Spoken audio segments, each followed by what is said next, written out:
It's been almost 10 years. Can you believe it? 10 years of Maryland and Rutgers in the Big Ten Conference. Have they delivered on the promise of value on the East Coast to the Big Ten from when they joined all the way back in 2014? Great time to subscribe to the channel if you haven't already. Big Ten content all off season long. Always smash that like button to spread the word of Big Ten TED to the masses. When Maryland and Rutgers joined the conference back in 2014, it's not like they were adding big-time programs, right? The last two realignment moves, they went from 10 to 11, adding Penn State in the early 90s, and then you add Nebraska and their fan base in the late 2000s going into the early 2010s. And then you go to Maryland and Rutgers, you got the John C. Riley meme.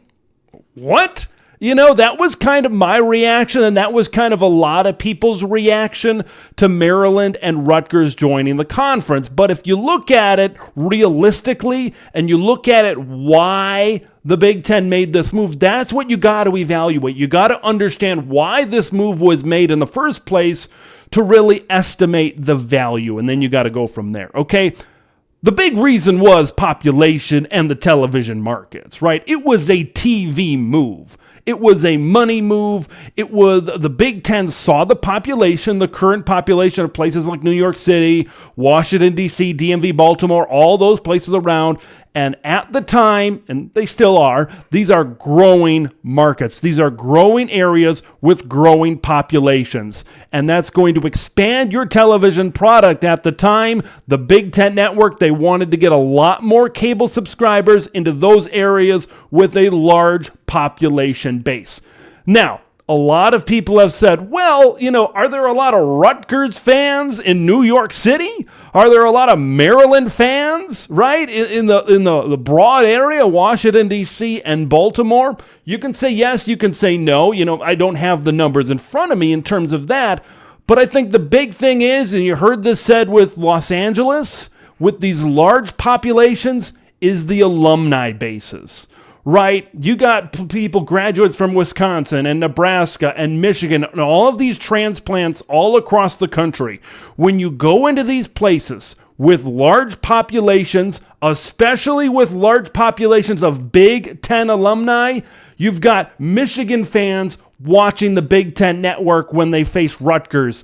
You've got Wisconsin fans watching Big Ten Network when they face off against the Maryland Terrapins. The population and the growth of these areas, it wasn't just about Terp sports. It wasn't just about Scarlet Knight sports. It was about the bigger picture and the amount of alumni and fans of other Big Ten teams in that area. You heard the same thing from the Big Ten Conference about Los Angeles. There's a lot of Big Ten alumni on the West Coast. There's a lot of Big Ten alumni in Hollywood, and that's why these moves count. That's why these moves matter, and that's why these moves provide value. Another thing you have to realize in terms of on the field is what were the expectations going in. A lot of people, maybe including myself, were a little bit confused at the move. So the expectations were never overly high for really any of these programs, especially on the football field like Rutgers. You take out that Ray Rice and Mike Teal year in the mid-2000s, and this is an average program at best. Like you look at Maryland and the ACC, I don't think we're looking at the ACC in terms of elite college football conferences. And, you know, every now and then they'd have a respectable team. But overall, this was a program that was an average football program. But once again, you have to manage your expectations. Look what Mike Locksley has done with what he's done with Maryland. I think has exceeded the expectations that maybe I've had for them when they came into the conference in 2014, right? They're constantly getting 7-win seasons. They just got a win over Michigan State on the football field this last year. But it's not just that. It's not just football. I know football is a big part of this, men's basketball as well. but sports across the board matter. I want to give a big shout out to Crab Cakes and Football for this information. And this is some very good information, and especially the expansion of some of one of these sports, right? You look at Maryland, the third most conference titles since joining the Big Ten. Maryland has provided national titles in men's and women's lacrosse as well as men's soccer.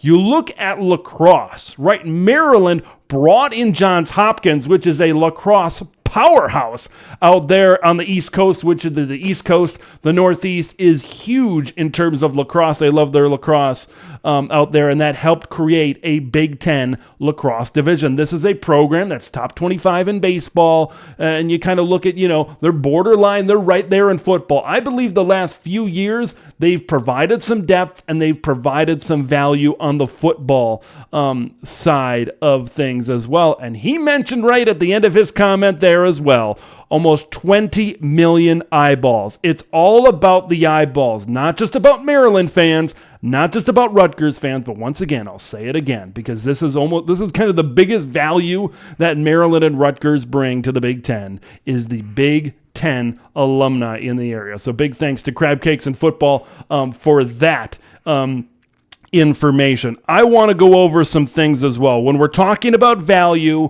I just said it, the main value is the monetary value. It's the eyeballs. It's the population. In 2013, the Big Ten's per team revenue distributions, $26 million. Can you believe that? 10 years ago. It's almost doubled since then, which I'll get to here in just a minute. In 2017, the conference struck up a new 6-year TV deal with ESPN and Fox. This was the TV deal, I think, after Rutgers and Maryland joined. That paid the conference $2.64 billion. It went up to $31.4 million per school just for that. In 2018, the school's full share of Big Ten revenue was $52 million. So in about 5 years, you doubled the amount of revenue you were getting. An all-time conference record at that time. Maryland and Rutgers actually didn't get full shares until recently, the 2020-2021 season as well. Their value, Maryland and Rutgers, I believe has come off the field because, well, they haven't really performed very well on the football field.